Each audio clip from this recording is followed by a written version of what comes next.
I'm not the only kid who grew up this way. Surrounded by people who used to say that rhyme about sticks and stones. As if broken bones hurt more than the names we got called, and we got called them all. So we grew up believing no one would ever fall in love with us, that we'd be lonely forever, that we'd never meet someone to make us feel like the sun was something they built for us in their tool shed. So broken heartstrings bled the blues as we tried to empty ourselves so we would feel nothing. Don't tell me that hurts less than a broken bone, that an ingrown life is something surgeons can cut away, that there's no way for it to metastasize. It does. She was 8 years old, our first day of grade 3, when she got called ugly. We both got moved to the back of class so we would stop getting bombarded by spitballs. But the school halls were a battleground where we found ourselves outnumbered day after wretched day. We used to stay inside for recess because outside was worse. Outside we'd have to rehearse running away or learn to stay still like statues, giving no clues that we were there in grade 5. They taped a sign to the front of her desk that read, "Beware of dog."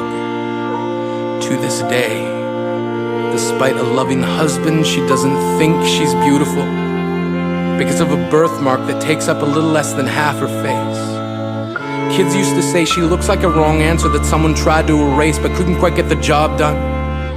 And they'll never understand that she's raising 2 kids whose definition of beauty begins with the word mom, because they see her heart before they see her skin, because she's only ever always been amazing. He was a broken branch grafted onto a different family tree, adopted. Not because his parents opted for a different destiny. He was 3 when it became a mixed drink of 1 part left alone and 2 parts tragedy. Started therapy in 8th grade. Had a personality made up of tests and pills. Lived like the uphills were mountains and the downhills were cliffs. 4/5 suicidal, a tidal wave of antidepressants, and an adolescence being called pauper. 1 part because of the pills, 99 parts because of the cruelty.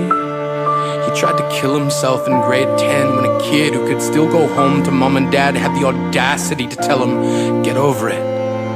As if depression is something that can be remedied by any of the contents found in a first aid kit. To this day, he is a stick of TNT lit from both ends. Could describe to you in detail the way the sky bends in the moments before it's about to fall.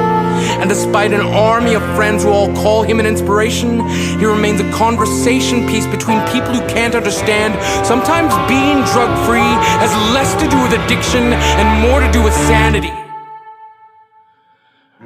We weren't the only kids who grew up this way. To this day, kids are still being called names. The classics were "Hey Stupid," "Hey Spaz." Seems like every school has an arsenal of names getting updated every year. And if a kid breaks in a school and no one around chooses to hear, do they make a sound? Or they're just background noise from a soundtrack stuck on repeat when people say things like kids can be cruel?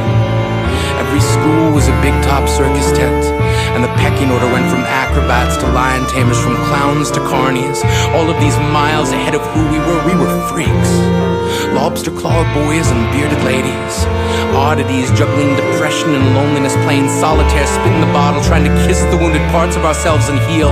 But at night, while the others slept, we kept walking the tightrope. It was practice, and yes, some of us fell. But I want to tell them that all of this shit is just debris left over when we finally decide to smash all the things we thought we used to be. And if you can't see anything beautiful about yourself, get a better mirror. Look a little closer. Stare a little longer. Because there's something inside you that made you keep trying despite everyone who told you to quit. You built a cast around your broken heart and signed it yourself. You signed it. They were wrong. Because maybe you didn't belong to a group or a clique. Maybe they decided to pick you last for basketball or everything. Maybe you used to bring bruises and broken teeth to show and tell but never told. Because how can you hold your ground if everyone around you wants to bury you beneath it?